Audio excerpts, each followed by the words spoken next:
ಈಗಂತೂ ನಾನು ನಿರುಪಯೋಗಿ ಗೆಲುವು ಇನ್ನು ಬೇರೆ ಏನು ಬೇಕು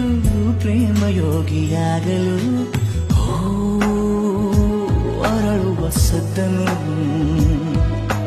ನಿನ್ನ ನಗೆಯಲ್ಲಿ ಕೇಳಬಲ್ಲೆ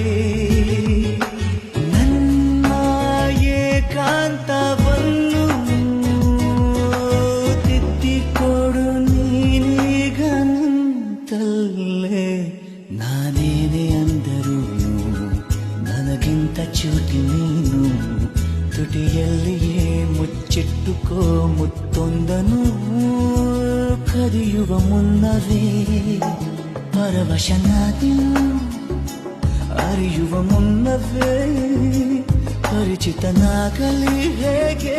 ಪ್ರಣಯಕ್ಕೂ ಮುನ್ನವೇ